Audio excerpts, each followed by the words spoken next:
The Voice Vista Podcast, venture by Pooja Prasoon.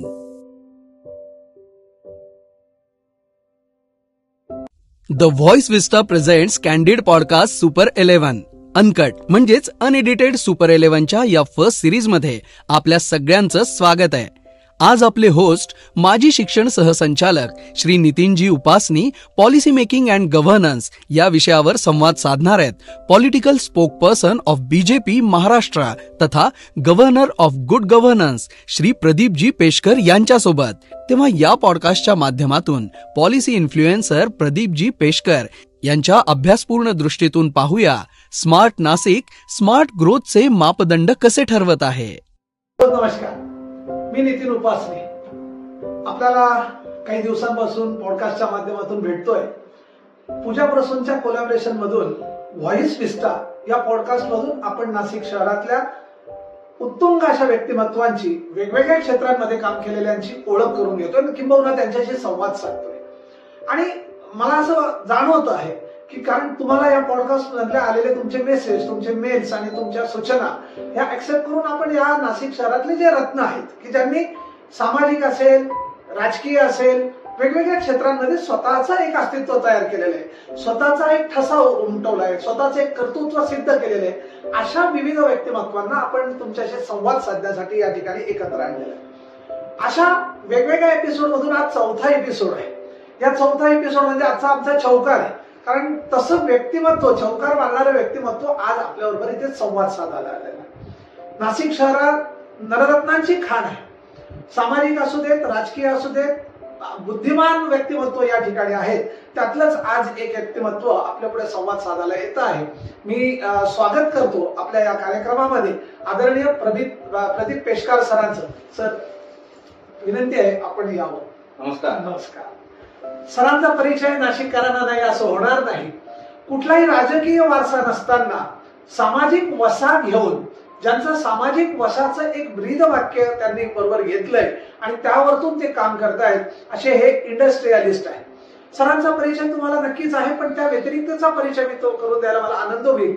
Sir राष्ट्रीय जे industry MSMEचं जे panel आहे त्यावरती पॅनलिस्ट आहेत. त्याचप्रमाणे बीजेपीचे स्पोक्सपर्सन आहेत, म्हणजे प्रवक्ता आहेत. त्याचप्रमाणे त्यांची स्वतःची अशी एक सामाजिक संस्था आहे. श्वास फाउंडेशनच्या माध्यमातून ते गर्भपेशीवरती जे कॅन्सर होतात, गर्भपेशीचे जे कॅन्सर होतात ते होऊ नये प्रिकॉशनरी मेजर्स म्हणून वयवर्ष 9 ते 14च्या वयोगटातल्या मुलींना ते त्यांच्या खर्चाने त्या मोफत लस देत आहेत. आणि अशा सामाजिक वारसाच्या व्यतिरिक्तही शाळा असू देत, विद्यार्थी असू देत, पालक असू देत, यांना न्याय देण्यासाठीची धडपड मी स्वतः त्यांची ती अनुभवलेली आहे. आणि मग असा कुठलाही राजकीय वारसा नाही, पण इंडस्ट्रीमध्ये काम करायचं असा कुठलाही स्वतःचं ग्लॅमर नाही, पण सोशल मीडियाच्या पलीकडे जाऊन प्रत्येकाला मदत करणं, इंडस्ट्री डेव्हलप करणं, नाशिकच्या डेव्हलपमेंटचा विचार करणं, राजकीय कर्तृत्वामध्ये स्वतःच्या राजकीय वजन त्या ठिकाणी वापरून ज्या काही दीनदुबळे आहेत, जे कोणी गरजवंत आहेत, त्यांना वेळोवेळी मदत करणं हा त्यांचा सामाजिक वसा आहे. आणि म्हणूनच मी म्हटलं की त्यांचं ब्रीदवाक्य आपल्याला आठवत असेल की नव्हे कुठलाही राजकीय वारसा, पण असेल आता सामाजिक वसा. या टॅगलाईन वरती त्यांची ओळख त्यांनी स्वतःची करून दिलेली आहे. आणि मग अशा MSME वरती, त्या पॅनलवरती, राष्ट्रीय पॅनलवरती असताना, त्या बोर्डवरती असताना आपल्या नाशिकमध्ये ज्या इंडस्ट्रीज आहेत, ज्या डेव्हलप होऊ पाहत आहेत, जे नाशिकचं कॅलिबर वाढवू पाहत आहेत, जे नाशिकला अधिक डेव्हलपमेंट कडे नेऊ पाहत आहेत, आणि शिवाय सत्ताधारी पक्षाच्या माध्यमातून, त्यांच्या ओळखीतून, त्यांच्या परिचयातून असलेले जे काही निधी असतील, असलेले जे काही उपक्रम असतील, असलेले जो फंड्स असतील, ते अवेलेबिलिटी करून त्या निश्चितपणे ते नाशिकच्या डेव्हलपमेंटचा एक विचार करतायत. मला पुनश्च एकदा आपणा सर्वांच्या वतीने आणि या व्हॉइस विस्टा प्रोग्राम मध्ये मी पेशकर सरांचं स्वागत करतो आणि विनंती करतो की त्यांनी आमच्याशी संवाद साधावा. सर, सगळ्यात पहिल्यांदा तर आपण निश्चितपणे एक वेगळं कर्तृत्व या ठिकाणी नाशिक शहरामध्ये घेतलेलं आहे. आपल्या कर्तृत्वाचा आरसा, आपल्या कर्तृत्वाचा वसा आणि कर्तृत्वाची माहिती सगळ्यांनी आम्ही घेतलेली आहे. यामध्ये प्रकर्षाने एक गोष्ट जाणवते की आपण एवढ्या मोठ्या पदावरती आहात. कारण नॅशनल एमएससीबीच्या पॅनलवरती असताना, नॅशनल एमएससीबीच्या पॅनलवरती काम करताना, बीजेपीचे प्रवक्ते म्हणून काम करताना, त्याचप्रमाणे स्वतःची इंडस्ट्रियलिस्ट अशी ओळख असताना, स्वतःचा सामाजिक कामाचा एक असा एक रस्ता असताना, या सगळ्या क्षेत्राला न्याय देताना नाशिकची डेव्हलपमेंट जी आहे, नाशिकची इंडस्ट्रियल डेव्हलपमेंट आहे, याविषयीचं तुमचं मत. खरं तर आपले आणि पूर्वीपासूनचे आभार की मला या पॉडकास्टमध्ये सहभागी होऊन विचार मांडण्याची संधी दिली. आपला जो प्रश्न आहे, मला खरं तर एवढ्या मोठ्या मोठ्या विशेषणाची सवय नाही, कर्तृत्व वगैरे. मी फार छोटा कार्यकर्ता आहे, कारण मी खरं तर राष्ट्रीय स्वयंसेवक संघाचा स्वयंसेवक आहे आणि तिथून माझी ओळख आहे खरी. आणि मग हे राजकीय पद तर टेम्पररी आहे, हे आज हे पद आहे, उद्या दुसरं पद आहे. तर ह्या सगळ्याची मला तशी फार सवय नाही. परंतु आपण शिक्षण खात्यात असल्यामुळे मास्तरचं ऐकावं, त्यामुळे आम्ही मध्ये तुम्हाला इंटरप्ट केलं नाही. तर त्यातला नाशिक बद्दल विकासाचं जर म्हटलं असतं तर नाशिक हे खूप मोठं पोटेन्शियल विकासाचं आहे. आपण पाहिलं असेल की 90 नंतर पुण्याची जी झालेली डेव्हलपमेंट आहे किंवा 2000 नंतर संभाजीनगरची काही प्रमाणात इंडस्ट्रियल ग्रोथ जी झालेली आहे, त्याच्यानंतर कुठलं शहर वाढायला शिल्लक असेल तर ते नाशिक आहे.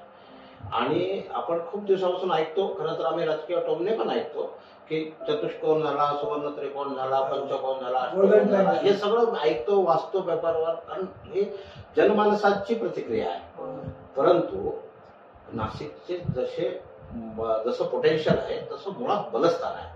या बलस्थानाचा विचार सर्व नाशिककरांनी केला पाहिजे, त्याबद्दल आपण पुढे बोलूच. परंतु नाशिकच्या विकासाला आता कुणीच रोखू शकणार नाही. अशा प्रकारचे पुढचे 10 ते 15 वर्ष असतील. मग आता ऍज अ इंडस्ट्रियलिस्ट आपण जे विचार करतो, तुम्ही स्वतः एक इंडस्ट्रियलिस्ट आहात, आणि मग नाशिकच्या ज्या इंडस्ट्री आहेत, नाशिकच्या मध्ये असं म्हणतात की मुंबई पुण्याला एक मध्यवर्ती शहर असलेलं म्हणून आपलं नाशिक आहे. नाशिकला हवा मुबलक आहे, पाणी मुबलक आहे, वीज मुबलक आहेत, सगळ्या म्हणजे ट्रान्सपोर्टेशन सुलभ आहे. पण मग नाशिकच्या इंडस्ट्रीची डेव्हलपमेंट ज्या स्पीड एक्सपेक्टेड आहे, त्याला बूस्ट देण्यासाठी, त्याला वाढ देण्यासाठी आपण काय प्रपोजल मांडू शकाल की जे इम्प्लिमेंट व्हावे? खरं तर नाशिक जेव्हा पद्मश्री कैलासवासी भाऊभाई राठेंनी स्वप्न पाहिलं की नाशिकला औद्योगिक शहर म्हणून ओळख मिळावी. खरं तर नाशिक हे धार्मिक नकाशावर पूर्वीपासून आहे, म्हणजे रामायणापासून नाशिकचं महत्व हे असं आपण म्हणतो. पण हा जो मंत्रभूमी ते यंत्रभूमी करण्याचे जे लोक त्यावेळेसचे पाईक आहेत, भाऊभाई राठे आणि त्यांचे सहकारी, त्यांनी ही मुहूर्तमेढ तिथे रोवली. परंतु त्यानंतर मोठ्या इंडस्ट्री आल्या पाहिजे असं सर्वांनी स्वप्न पाहिलं. परंतु मला असं वाटतं की आताच्या युगामध्ये आणि आता ज्या शासकीय स्कीम्स, योजना आणि सरकारचा म्हणजे एका अर्थाने मदत सगळी अवेलेबल असताना आपल्या नाशिकच्या इनोव्हेटर्सला त्यांनी इनोव्हेटर्सची संधी साधायला हवी आहे. खरं सांगायचं म्हणजे आपल्याकडे इंडस्ट्री कोणती आहे, बाहेरून आलेल्या मोठ्या इंडस्ट्री आणि त्याला नाशिककरांनी व्हेंडर म्हणून दिलेली साथ, एवढाच इंडस्ट्रियल एरिया आहे. याचा आपण डोळे उघडे ठेवून विचार केला पाहिजे. तुम्ही नाशिकला इनोव्हेट झालेला प्रॉडक्ट आणि त्या प्रॉडक्टची इंडस्ट्री असा जर विचार केला तर आपल्याला त्याची संख्या ही 50च्या आतमध्ये दिसते. मग या अनुषंगानेच मला तेच म्हणायचं होतं की आता नाशिकला आपण या जसं तुम्ही म्हटलात की मंत्रभूमी ते यंत्रभूमी प्रवास झालेला आहे, तसा रुद्राक्ष भूमी टू द्राक्ष भूमी पण झाला. म्हणजे ऍग्रिकल्चरल डेव्हलपमेंट जी नाशिकच्या अलीकडे पलीकडे आहे ती मोठ्या प्रमाणात आहे. मग ह्या ऍग्रिकल्चरल रिसोर्सेस जे आहेत त्याच्यासाठी पूर्वी बघा किसान रेल्वे सुरू झाली होती, काही ड्रायपोर्ट्स आहेत, काही त्या ठिकाणी असलेल्या सुविधा आहेत गव्हर्नमेंटच्या म्हणजे प्रशासनाच्या माध्यमातून. ह्या ऍग्रिकल्चरल डेव्हलपमेंटला इंडस्ट्रीचा सपोर्ट आपण कसा एक्सपेक्ट करणार? बरोबर, मला ह्याच विषयावर यायचं होतं. ज्या पद्धतीने आपण ऑटोमोबाईल इंडस्ट्री, इलेक्ट्रॉनिक्स इंडस्ट्री याचा विचार करतो, इंडस्ट्री हा शब्द वापरला की, परंतु 2 सेक्टरचा नाशिकसाठी खूप मोठा विकासाचा एक काय म्हणू त्याला दिशा मिळू शकते मोठी, जी ऑलरेडी लोकांना माहिती आहे. पण आपल्या डोळ्यामध्ये जो चष्मा घातलेला आहे त्याला ते इंडस्ट्री म्हणून दिसत नाही, कारण ऍग्रो प्रोसेसिंग बेसिकली आपल्याकडचे द्राक्ष आणि कांदे हे जगभर जातात हे आम्हाला माहिती आहे, पण जगभर जाणाऱ्या ट्रकचं शूटिंग करून आपल्याला मीडियात कधी दिसणार नाही. पण एक कांद्याचा व्यापारी किंवा कोणीतरी रस्त्यावर कांदे होताना मात्र नक्की सगळा मीडिया दाखवतो. ते वाईट आहे, ते होऊ नये. त्याला भाव मिळाला पाहिजे, प्रतिमा खराब होते, भाव मिळाला पाहिजे. नाही, त्यांचं दुःख आहे, ते त्यावेळेला त्यांचा लॉस होतो, त्यामुळे ते प्रतिक्रिया सहज प्रतिक्रिया असं समजू आपण. पण जो एक्सपोर्ट होतो, जो कांदा देशभर जातो, वोकल फॉर लोकल साठी प्रचंड प्रमाणावर मागणी आहे. कांदाच नाही, फक्त आपण द्राक्षाचा विचार करू. ह्या सगळ्या विषयाचा व्हॅल्यू ऍडिशन साठी विचार आपल्या इथल्या तरुणांनी करायला आता सुरुवात केलेली आहे. मी करायला हवं नाही म्हणत, करायला सुरुवात केलेली आहे. पारंपरिक उद्योग चालू राहील, यातला व्यापार चालू राहील, परंतु शेतकऱ्यांसाठी आता इनाम सारखी योजना आहे. आपणच सांगितलं किसान रेल सारखी आहे. नंतर टॉप टू टोटल नावाची एक अॅग्रोची स्कीम आहे, म्हणजे ऍग्रिकल्चर मिनिस्ट्रीच्या अंतर्गत ती येते. टॉप टू टोटल म्हणजे टॉप म्हणजे टोमॅटो, ओनियन आणि पोटॅटो असं टॉप म्हटलंय. आणि टोटल काय, तर आधी ती टॉप साठी आली होती, आता टोटल सर्व भाजीपाल्यासाठी सुद्धा आली आहे. सर्व म्हणजे ज्या जिल्ह्यामध्ये जे उत्पादन जास्ती होतं त्याच्यासाठी क्लस्टर योजना म्हणजे 50 कोटी रुपयाच्या अनुदानाची सरकारने योजना केलेली आहे. You decide the things what you need. 5,000 शेतकरी, 25,000 शेतकरी, 50,000 शेतकरी यांचं क्लस्टर करायचं. तुम्हाला जे पाहिजे म्हणजे लॉजिस्टिक, तुम्हाला स्टोरेज, तुम्हाला लॅब, तुम्हाला त्याचं प्रोसेसिंग काय करून पाहिजे सांगा, सरकार तुमच्या समोर उभं आहे. ह्या प्रकारची योजना. त्याचबरोबर ऍग्री इन्फ्रास्ट्रक्चर फंड हा 10 लाख कोटी म्हणतात, एवढा फंड अलोकेट करून दिलेला आहे. प्रत्येक फार्म गेट इन्फ्रास्ट्रक्चर म्हणजे प्रत्येक छोट्या छोट्या गावाच्या वेशीवर मोठं गोडाऊन असेल, अशा प्रकारचं सरकारची मानसिकता असून ती तयार आहे. शेवटी असं आहे, सरकारने सांगितलं आणि उद्या दिसलं असं होत नसतं. पण आता ह्या योजना लोकांना माहिती झाल्या. आपलेही धन्यवाद की आपल्यामुळे आज मी बोलतोय ते लोकांना माहिती होणार आहे आणि कळायला पाहिजे. आणि या योजना आपल्या इथल्या लोकांनी घ्याव्यात. आणि ते झालं नंतर म्हणजे सरकारचा हात आणि आपलं कर्तृत्व आणि निसर्गाची साथ, नाशिकच्या ह्या सर्वांचं जो आहे त्याचं उत्तर म्हणजे विकास आहे. याच्याच अनुषंगाने मग मी तुम्हाला विचारतो की आता तुम्ही जे म्हटलात की प्रशासन, सरकार आणि समाज या ट्रायंगल मध्ये विकास होऊ शकतो. मला असं आठवतं, मी तुम्हालाही सांगू इच्छितो की आपण गुड गव्हर्नन्सच्या सुद्धा पॅनलवरती आहात. सरकारच्या गुड गव्हर्नन्स स्कीम साठी सुद्धा आपण या ठिकाणी मोठ्या प्रमाणात काम करत आहात. ही गुड गव्हर्नन्स कन्सेप्ट जी आहे ही ऍग्रिकल्चरल असू दे, ती डेव्हलपमेंट असू दे, ती इंडस्ट्री असू दे, ही तुम्ही कशी इम्प्लिमेंट करताय, त्याच्याकडनं नेमकं आपल्याला आता अजून काय करता येईल? तुम्ही मला चांगली संधी दिली आहे. कारण गुड गव्हर्नन्सचा अर्थ रामराज्य आपल्याला कळेल या भाषेमध्ये आपण म्हणूया. मोदीजींनी, पंतप्रधानांनी हे प्रण केलेलं आहे, हे व्रत घेतलेलं आहे की आम्ही मत इमोशन्सवर मागणार नाही, आम्ही मत आमच्या केलेल्या रिपोर्ट कार्डवर मागू. आणि रिपोर्ट कार्ड कधी बनतं, जेव्हा आम्ही मिनिमम गव्हर्नमेंट मॅक्झिमम गव्हर्नन्स ह्या फॉर्म्युल्याने काम करू.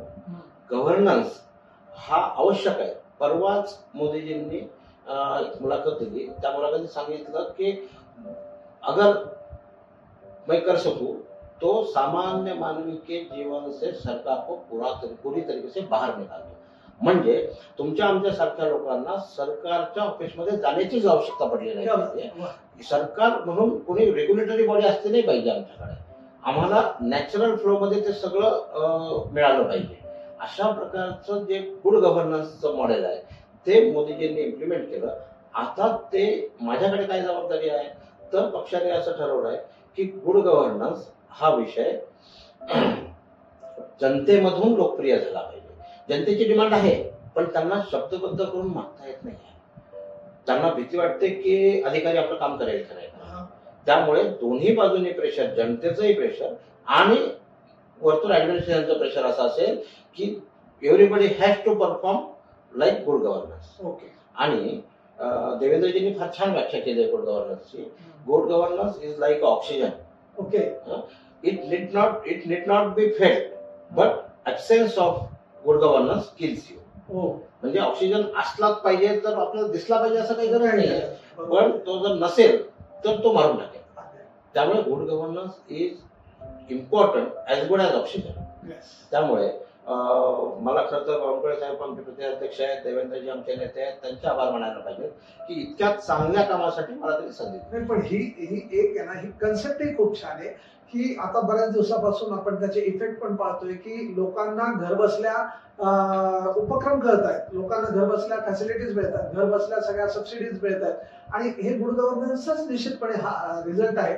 आपलं त्याच्यामध्ये निश्चितपणे योगदान आहे, आम्हाला त्याचा अभिमान आहे. ह्याच आता अनुषंगाने आता जशी आपण ऍग्रिकल्चरल इंडस्ट्रीचं डेव्हलपमेंट याच्या परिसरात पाहिली तशी नाशिकला एक सगळ्यात मोठी संधी डिफेन्सची आहे आणि मला असं वाटतं डिफेन्स वरती पण आपला चांगला अभ्यास आहे.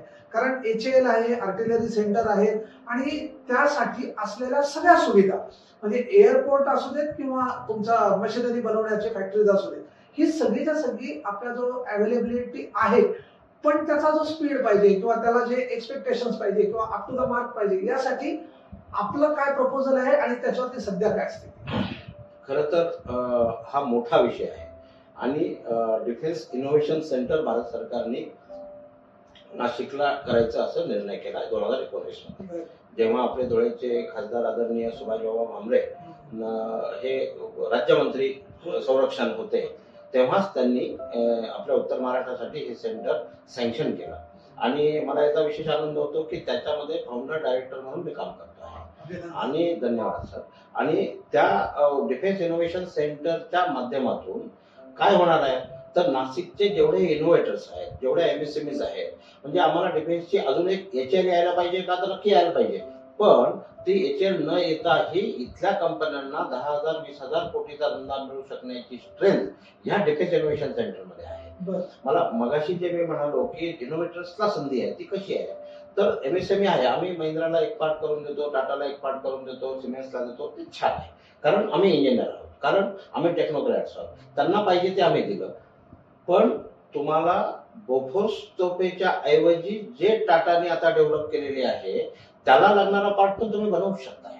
शिवाय इंडिजनायझेशनचं टार्गेट 3 लाख कोटींचं आहे भारतात आता आणि त्यापैकी 50,000 कोटीच्या सुद्धा अजून ऑर्डर पूर्ण होत नाहीयेत कारण इनिशिएटिव्ह त्यामध्ये लोकांनी घेण्याची आवश्यकता आहे.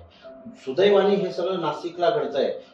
भारतामध्ये फक्त 2 सेंटर्स आहेत, एक आहे कोइंबतूर आणि दुसरा आहे नाशिक.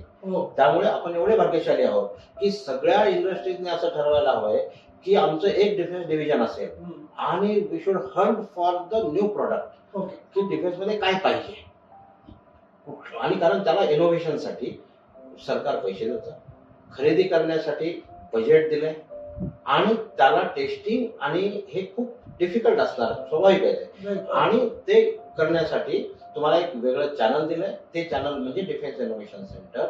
सगळ्या सरकारी टेस्टिंगच्या फॅसिलिटीज ह्या फ्री ऑफ कॉस्ट अवेलेबल करून दिलेल्या आहेत.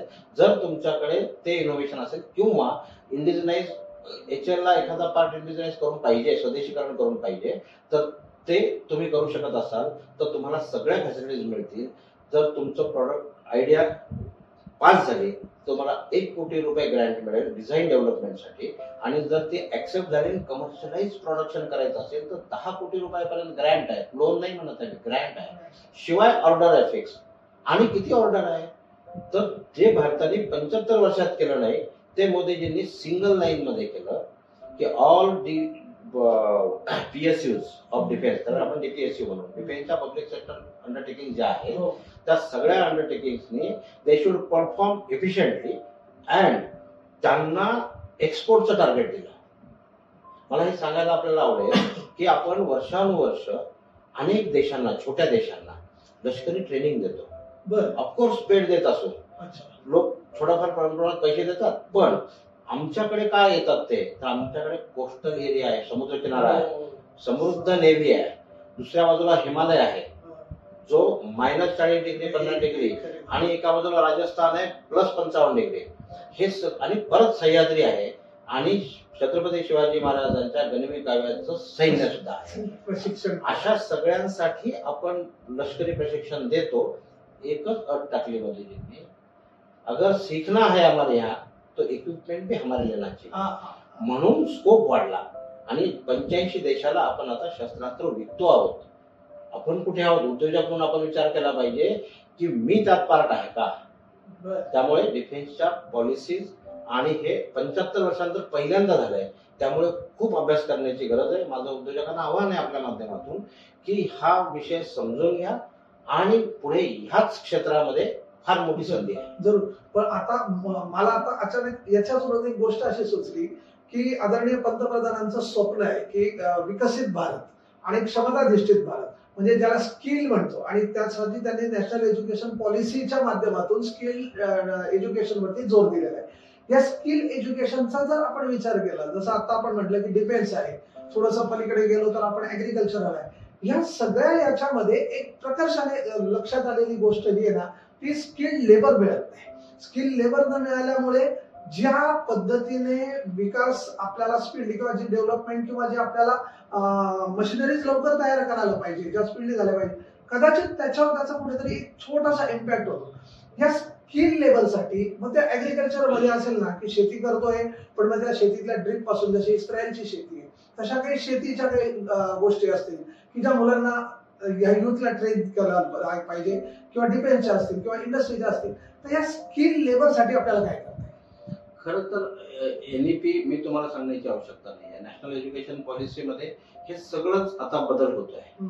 आणि एनईपीच्या माध्यमातून जसं हा बदल झाला, पूर्ण स्ट्रक्चर बदलत आहे, तसं आता आपण महाराष्ट्राचा विचार करू, एआयसीटीचा विचार करू आपण, इंजिनिअरिंगचा. सगळे पेपर परीक्षा देण्याचं मातृभाषेत देण्याचा विषय सुरू झाला. आता तुम्ही लक्षात घ्या की इंजिनिअरिंग अवघड आहे, त्याला इंग्रजी झेपणार नाही असं कुठलाच खेड्यातला पालक म्हणणार नाही. 10वी झाल्यानंतर तो म्हणेल की माझा मुलगा ते करू शकतो, कारण तो मुळात त्याच्याकडे स्किल असतं, स्किल होऊ शकतं तयार, तो स्किल्ड होऊ शकतो, पण भाषेच्या अडचणीमुळे तो होत नव्हता. अवघड आहे इंग्लिश असं म्हणून यायचे नाही खेड्यातले मुलं, पण ते अत्यंत उत्कृष्ट कारागीर असू शकतात. छोटा रिफॉर्म आहे हा, पण मोठा इफेक्ट आहे. तर मातृभाषेतल्या शिक्षणाने एकतर परिणाम होईल. दुसरं, स्किल डेव्हलपमेंट मिनिस्ट्रीच्या अंतर्गत अनेक गोष्टी चालू आहेत. महाराष्ट्राचं पहिलं राज्य आहे की ज्यांनी महाराष्ट्राची स्वतःची स्किल युनिव्हर्सिटी काढली आहे. महाराष्ट्र स्किल युनिव्हर्सिटी असं पहिलं राज्य आहे. त्यामुळे ते सगळ्या आयडेंटिफिकेशन इंडस्ट्रीत जाऊन स्किल आयडेंटिफिकेशन करतात, त्याबरोबर इंडस्ट्री बरोबर एमओयू करतात. आता उदाहरणार्थ एखादी ऑटो इंडस्ट्री, आपण नाशिकचं उदाहरण घेऊ, महिंद्रा अँड महिंद्राने स्किल युनिव्हर्सिटी बरोबर एमओयू करायचं का, मला या ट्रेडचे मुलं पाहिजे आणि त्या ट्रेडचे मुलं डेव्हलप करणं हे त्या युनिव्हर्सिटीचं काम आहे. हे सुरू झालं आहे. त्यामुळे अशा प्रकारचे रिफॉर्म्स जेव्हा समाज ऍक्सेप्ट करतो आणि विद्यार्थी त्यामध्ये यायला लागतात, पालक त्यामध्ये आपल्या मुलांना टाकायला लागतात, तेव्हा मला वाटतं की स्किलची फार अडचण नसावी. पुढे जाऊन माझं एक म्हणणं आहे, कारण प्रत्येक ह्याच्यात सरकारी योजना सांगणं, मी भाजपचा प्रवक्ता आहे, सरकारचा नाही आहे, पण त्यात पुढे आपल्या समाजाचा एक विषय आहे ना, थोडं समाधान मंत्रालय एक पाहिजे. 20,000ची नोकरी लागली की 30 पाहिजे, 30 40 पाहिजे, 40 50 पाहिजे. आणि मग आम्ही असे म्हणतो की सगळेच बेरोजगार आहेत. असं नाही आहे. बेरोजगारी आहे का? आहे, पण त्याच्याबरोबर जर समाधान जर जोडलं तर मला वाटतं की हा जो दिसणारा बागोलबो आहे ना, तो कमी होईल. नाही, हा अगदी बरोबर मुद्दा आहे. तो आम्ही बोलला की समाधान नावाचा कार्यक्रम नाही, आणि मुलामध्ये श्रमसंस्कार जो आहे तो काही दिवसात मुलांमध्ये पालकांमध्ये कमी झाल्यामुळे हा संस्कार झाला तर स्किल ऑटोमॅटिकली वाढेल. आदरणीय पंतप्रधानांच्या स्टार्टअपचे जे इश्यूज आहेत, या स्टार्टअप मध्ये जर ह्या मुलांनी काम केलं तर या छोट्या इंडस्ट्रीमधून हळूहळू त्यांची वाटचाल निश्चितपणे आपल्यासारख्या मोठ्या इंडस्ट्रीकडे नक्कीच होईल. आणि ह्याच्या गुड गव्हर्नन्स आणि या स्टार्टअपचा मला वाटतं त्याचं कॉम्बिनेशन निश्चितपणे त्याच्यात जमेल. अशाच माध्यमातून नाशिकमध्ये आता काही युनिव्हर्सिटीज आहेत, त्या टेक्निकल युनिव्हर्सिटीज आहेत आणि ऍग्रिकल्चर पण आहे. मग ह्या युनिव्हर्सिटीच्या अभ्यासक्रमामध्ये याची जर आपल्याला जोड दिली तर एज्युकेशनल इन्स्टिट्यूट जे आपलं आता एज्युकेशनल हब होत आहे, तर त्याला इंडस्ट्रीचा, ऍग्रिकल्चरचा सपोर्ट देता येईल. 100% देता येईल. आता आपण ऐकलं असेल ड्रोन दीदी ही एक स्कीम काढली. ड्रोन दीदी म्हणजे ग्रामीण भागातल्या युवतींना ड्रोनचं प्रशिक्षण दिलं. भारतभरात आता 100च महिलांना दिलंय. त्यात 3 महाराष्ट्रातल्या आहेत. बरोबर, 3 का 7 आहेत असं मला एक्झॅक्ट नाही, पण त्यामध्ये महाराष्ट्रात सहभाग आहे. आता त्या दीदींच्या माध्यमातून तशाच प्रकारची स्कीम ही मोठ्या प्रमाणात राबवल्या जाईल. आणि महिलांनी शेतामध्ये स्किल काम कुठलं करावं, तर फवारणीचं आणि याचं जे काम आहे ते महिला करतील आणि त्यांना रोजगार मिळेल. आणि ड्रोन शक्ती नावाची एक योजना काढली, म्हणजे परत टेक्नॉलॉजी संबंधित आहे. ड्रोन शक्ती योजनेमध्ये 10 लाखाची सबसिडी दिली, म्हणजे 10 लाखाचं लोन घ्यायचं आणि म्हणजे ड्रोन घ्यायचे आणि त्याला 100% सबसिडी किंवा 70% सबसिडी त्या कॅटेगरीतल्या महिलांना ते उपलब्ध होणार आहे. त्यामुळे ह्याचं टेक्नॉलॉजीचा उपयोग आणि जी कष्टकरी महिला काम करायची तिथे तिला is of doing his work अशा प्रकारचा विचार करून त्या ड्रोनचा जसा विषय काढला, तसंच सगळ्याच क्षेत्रामध्ये नाविन्यपूर्णता कशी येईल याचा विचार सतत होतोय. म्हणजे आर्टिफिशियल इंटेलिजन्सचा विषय असेल तर त्याचं आता इंडस्ट्री 4.0 कडे जायचं आहे. आता इंडस्ट्री 4.0 कडे म्हणजे काय, तर सगळं AI आणि याचा उपयोग इंडस्ट्रीमध्ये झाला पाहिजे. म्हणजे मग काही जण आरोप करतात की आता मग लोकांना काम नाही होणार, असं नाही आहे. तर अॅक्युरेसीसाठी त्याचा उपयोग आहे. अॅक्युरेसी वाढली की आपण जागतिक कॉम्पिटेटिव्ह होऊ आणि एकदा कम्पॅटेबिलिटी आणि कॉम्पिटन्स आपला निर्माण झाला की आपल्याला एक्सपोर्ट वाढेल आणि GDP वाढला म्हणजेच विकास झाला, म्हणजेच रोजगाराच्या संधी वाढल्या. राजकीय बोलायचं तर काहीच रोजगार वाढले नाही, एका बाजूला रोजगार वाढले नाही म्हणायचं आणि एका बाजूला तुम्ही रोज अदानी अंबानीला शिवाय द्यायच्या. हे डबल ढोळकी चालणार नाही. आज उद्योजक आहेत म्हणून रोजगार येऊ शकतो. सरकार कुठल्याही पक्षाचा असो किती रोजगार देऊ शकतात, अत्यंत कमी 8% फक्त रोजगार सरकारी मिळू शकतो. बाकीच्यांना कोण रोजगार देणार? त्यांना सगळ्या मॅन्युफॅक्चरिंग इंडस्ट्री रोजगार देणार. आणि त्यांना जर उद्योजकांना कायम आपण धारेवर धरलं आणि अवमानित केलं तर हे देशासाठी चांगलं नाही. त्यामुळे मला असं वाटतं की सगळ्यांनी त्याचा विचार करायला पाहिजे. आम्ही तुमचा सन्मान करू, तुम्ही पण त्या उद्योजकांचा सन्मान केला पाहिजे. हा अत्यंत परखडपणे बोलण्याचा विषय आहे. आपण आता जीडीपी वरती बोलला.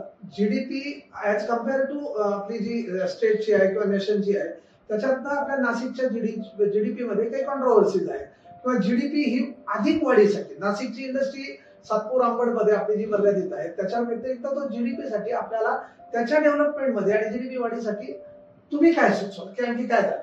खरं तर हा मोठा रिफॉर्म केंद्र सरकारने केला 2 वर्षापूर्वीच, जेव्हा वोकल फॉर लोकल असा विषय काढला. त्याच्याच जोडीला 1 डिस्ट्रिक्ट 1 प्रॉडक्ट नावाची योजना काढली. 1 डिस्ट्रिक्ट 1 प्रॉडक्ट का आली ही योजना, तर तुमच्या जिल्ह्यात बनणाऱ्या वस्तू ह्या भारतभर विकल्या गेल्या पाहिजेत, म्हणजे ग्रोथ झाली. त्या वस्तू म्हणजे पीकच असलं पाहिजे असं नाही. तुमचं कारागिरीतलं असू द्या, महिलांनी तयार केलेल्या हस्तकला असू द्या, कुठल्याही असू द्या, पण त्या वस्तूंचं मागणी भारतभर वाढू शकते. याच्यासाठी एक पंतप्रधान आपण पहिल्यांदा पाहिलं असं की सर्वोच्च नेतृत्व कशासाठी काम करतात, तर मुलांची खेळणी कसं मार्केटिंग करावं यासाठी मार्केटिंग. तर अशा प्रकारच्या योजनातून फायनली काय आलं, तर you should define your GDP. मग काय केलं, तर जिल्हाधिकाऱ्यांच्या अंतर्गत डिस्ट्रिक्ट डेव्हलपमेंट प्लॅनची कमिटी बनवली आहे. नाशिकला सुद्धा आपल्या जिल्हाधिकारी च्या अंतर्गत ही कमिटी आहे. सगळ्या स्टेक होल्डर्सचं त्याच्यामध्ये प्रतिनिधित्व आहे आपल्या जिल्हाधिकारी कार्यालयामध्ये. आणि त्यांच्याकडून विचारण्यात येतं की तुमचा विकास होण्यासाठी तुम्हाला काय पाहिजे हे आम्ही सांगतो.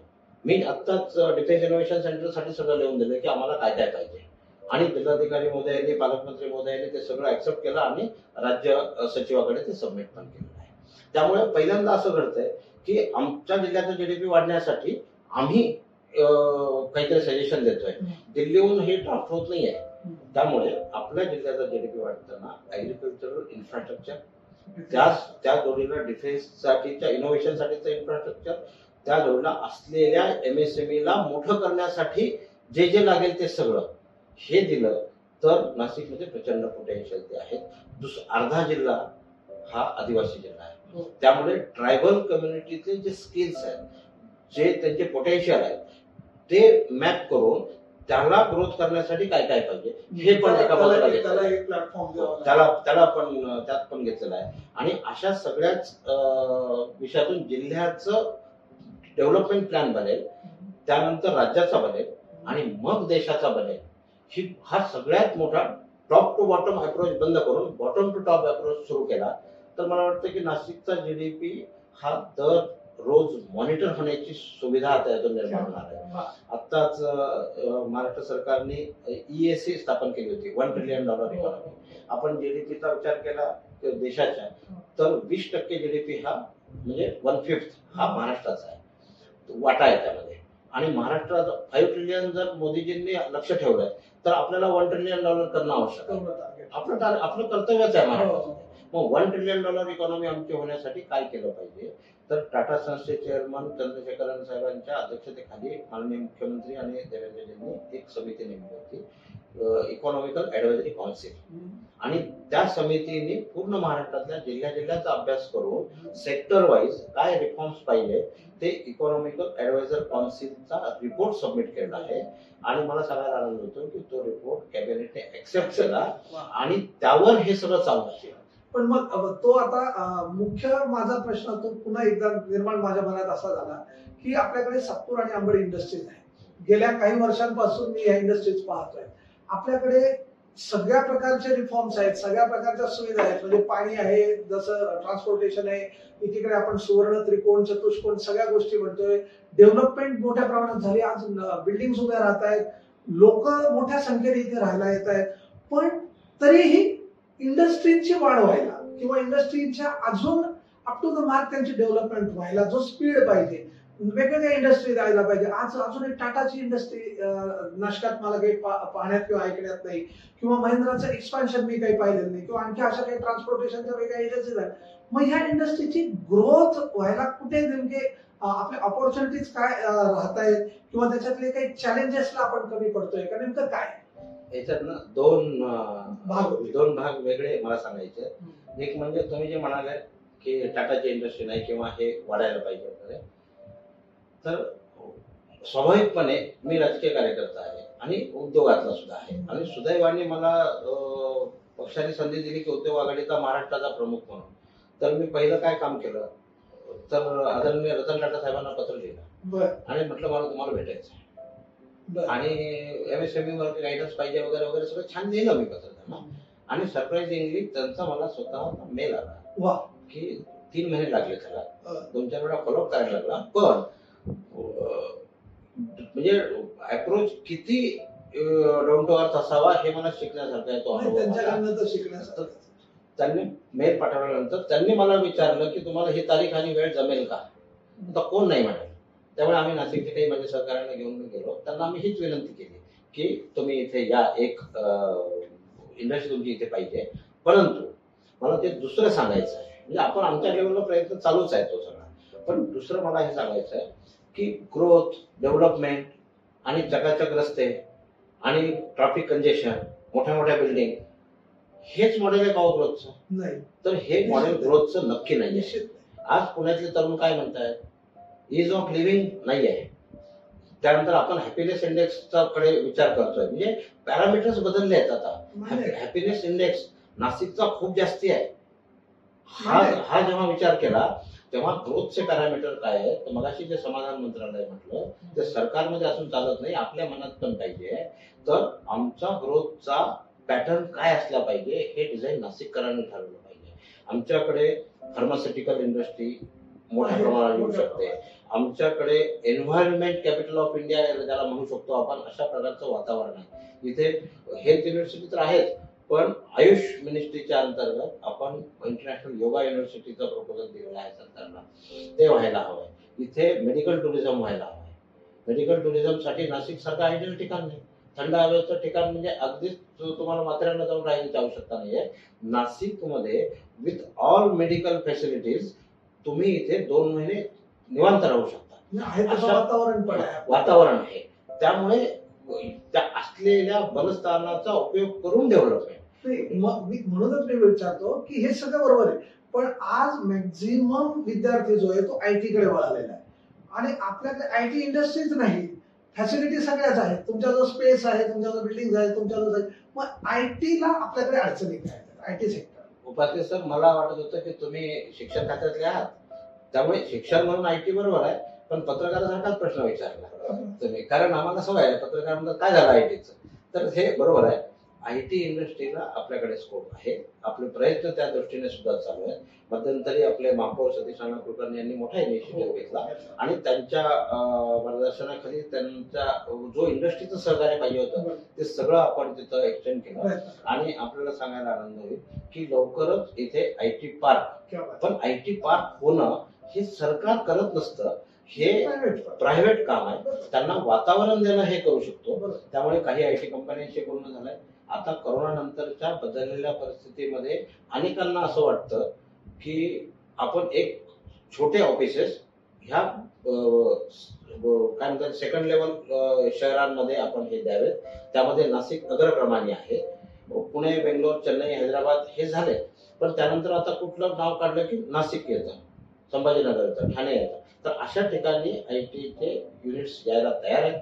इथे इन्फ्रास्ट्रक्चरचा विषय, माझं काही डेव्हलपर्सशी पण बोलणं चालू आहे की जेणेकरून आपल्याला पुढच्या 1-2 वर्षामध्ये या ठिकाणी IT इंडस्ट्री झालेली दिसेल आणि नाशिकचा युवक मला माझ्या घरात नोकरी मिळाली म्हणून आनंदी होईल. ते माझं टार्गेट आहे पुढच्या 2 वर्षात. हीच अपेक्षा आहे. आणि मग तो तुमचा जो हॅपीनेस इंडेक्स आहे हा अधिक त्याच्यामध्ये मला असं वाटतं ऑलरेडी हॅपीनेस इंडेक्स जो नाशिकचा तो खूपच छान आहे, तो अधिक वाढेल. या सगळ्या याच्यातून तुम्ही जे काही इंडस्ट्रीचं काम करतात, तुम्ही जे काही पक्षाचं काम करतात, तुम्ही जे काही RSSचं काम करतात, तुम्ही जे काही मोठमोठ्या संघटनेच्या माध्यमातून सरकारशी भांडून गुड गव्हर्नन्स करून प्रशासन, समाज आणि इंडस्ट्रीज यांचा समन्वय साधतात. पण हे सगळं करताना तुम्ही स्वतः एक स्वतःची सामाजिक प्रतिमा पण जपलेली आहे, किंबहुना ती आता अधिक वाढवलेली. कारण गेल्या काही वर्षात प्रकर्षाने जाणवलेली समस्या जी आहे ती एक डायबिटीस आहे, दुसरं कॅन्सर आहे. आणि या कॅन्सर सारख्या आजाराच्या माध्यमातून तुम्ही स्वतः त्याच्यावरती भविष्यामध्ये महिलांना कॅन्सर होऊ नये, गर्भाशयाचा असो किंवा आणखी इतर कुठला असो, तो होऊ नये म्हणून जो उपक्रम राबवतात त्याबद्दल एक थोडक्यात माहिती सांगा. खरं सामाजिक काम करण्यासाठी वेगळं काही करावं लागत नाही. जे गरज आहे समाजाची तिच्याकडे जर संवेदनशील रीतीने पाहिलं आणि एक मला राजकीय नेता म्हणून काम करण्याची संधी मिळाली, उद्योग हा विषय मला करिअर म्हणून मिळाला, या दोन्हीची सांगड घातल्यानंतर मला कळालं की पैशाला कमी नाहीच आहे आपल्याकडे. जे आमचे नेते आदरणीय गडकरी साहेब पण म्हणतात की पैसा हा प्रॉब्लेम नाही आहे, व्हिजन हा प्रॉब्लेम आहे आणि त्या टुवर्ड्स त्याच्या सेन्सिटिव्हिटी हा प्रॉब्लेम आहे. तर आता त्यात बाकीच्यांचं काही मी सांगू शकत नाही, पण आपण काय करावं एक स्वयंसेवक म्हणून मी हे म्हणू शकतो की मी स्वतः एवढं करेन, खालीचा वाटा माझा जो आहे. म्हणून मी असं ठरवलं की याचा अभ्यास तर करू की तरुण मुलींना लग्नानंतर काही दिवसात सांगतात डॉक्टर की गर्भाशय पिशवी काढून टाकायचं. म्हणजे हे अनैसर्गिक आहे आणि हे करणं भयावह आहे. आणि त्याचा दर तुम्हाला जर सांगितला तर आश्चर्य वाटेल की भारतामध्ये रोज 450 महिला याच्यातून मृत्युमुखी पडतात. आदरणीय अर्थमंत्री निर्मला सीतारामन यांनी तर अर्थसंकल्पात आता सांगितलंय की पुढच्या प्रोव्हिजन नाही केली अजून, पण पुढच्या अर्थसंकल्पामध्ये हा विषय प्रामुख्याने घेतला जाणार आहे. सरकार घेणारच आहे, पण आता समाजामध्ये जी परिस्थिती आहे त्यामध्ये आपण काय करू शकतो याचा विचार केला तर श्वास फाउंडेशन म्हणून आमचं एक छान फाउंडेशन आहे. माझे सहकारी आहेत मकरंद वाघ, त्यांनी आणि आमच्या बाकी टीमने मिळून असं ठरवलं की आपण यावर काय करू शकतो. मग आम्ही काही कंपन्यांना अप्रोच झालो आणि आम्हाला ती व्हॅक्सिनेशनचं काम करूया, कारण आता व्हॅक्सिन आली आहे. त्यासाठी 9 ते 14 वयोगटातल्या मुलींना प्रिकॉशनरी मेजर्स आहे. आपण आता पुढे गेलेल्या पिढीला काही नाही करू शकणार आहे, पण नंतर येणाऱ्या पिढीला तरी सुदृढ ठेवलं पाहिजे. माता सुदृढ तर कुटुंब सुदृढ, आणि कुटुंब सुदृढ तरच आमचं आत्मनिर्भर भारतचं स्वप्न सुदृढ होणार आहे आणि स्वप्न साकार होणार. म्हणून मुळात काम करावं या उद्देशाने मी ठरवलं की माझ्या मतदारसंघातल्या 9 ते 14 वयोगटातल्या मुलींना आम्ही हे लस देऊ आणि ही विनामूल्य देण्यासाठी सगळ्या कंपन्यांना आवाहन केलंय. आपल्या मार्फतही मी परत आवाहन करतो की ज्यांना शक्य आहे त्यांनी या सामाजिक यत्नात सहभाग घ्यावा. आणि त्याच्यामध्ये आम्ही 4000 रुपयाची जी लस आहे ते 2 डोस द्यावे लागतात, ते आम्ही विनामूल्य देण्याचा उपक्रम सुरू केला आहे. खूप चांगला प्रतिसाद आहे, पण संख्या मोठी आहे. संकल्प 10,000चा आहे, बघूया कसं होतं. शेवटी मी तुम्हाला एक म्हणजे मला अपेक्षा तीच आहे की नाशिकमध्ये सगळं कॅलिबर असताना, नाशिकमध्ये सगळं पोटेन्शियल असताना, नाशिकमध्ये इंडस्ट्रीसाठीचं सगळं असं पोषक वातावरण असताना, म्हणजे आपण म्हटलात की मेडिकल आहे, फार्मास्युटिकल आहे, त्याच्यानंतर ऍग्रिकल्चर आहे, त्यानंतर डिफेन्स आहे, या सगळ्या अपॉर्च्युनिटीज आपल्याला ग्रास्प करायच्या असतील, एकत्र करायच्या असतील, तर एक आपण त्यासाठी म्हणजे आपलं विजनरी ऍक्शन शेवटची ती आहे ती काय असणार? प्रामुख्याने युवकांना जागृत करून मला हे सांगायचंय की आपल्याला कोणी बाहेरचा येऊन काही देणार नाहीये, आम्हालाच त्यामध्ये उभं राहायला लागेल, आम्हाला इनोव्हेशन करायला लागेल, आम्हाला या संधीचा फायदा घ्यायला लागेल. ग्रामीण भाग इतका समृद्ध आहे नाशिकचा की जगाला आम्ही लीड करू शकतो फूड प्रोसेसिंग मध्ये, ऍग्रिकल्चर डेव्हलपमेंट मध्ये, आणि दुसऱ्या बाजूला इंडस्ट्रीच्या डिफेन्सच्या दृष्टीने आणि बाकी सर्वच विषयातून. त्यामुळे आम्हाला डेव्हलपमेंटचं मॉडेल आमचं काय असेल हे आमचं आम्हाला ठरवायचं आहे, आम्हाला कुणाचीच कॉपी मारायची नाही. तर हे आहेत आपले प्रदीप पेशकार सर, ज्यांनी आपल्याशी इंडस्ट्रियल डेव्हलपमेंट मध्ये कॅरिडॉर इथे बनावं, फार्मास्युटिकल मेडिकल असू देत, त्यानंतर इंडस्ट्रियल असू देत, त्यानंतर ऍग्रिकल्चर असू देत, यामध्ये एक विजनरी आहे. राजकीय व्यक्तित्व आणि त्याला सामाजिक दातृत्व अशी एक सांगड घालून त्यांनी कुठेतरी एक विजन त्यासाठी ठेवलं.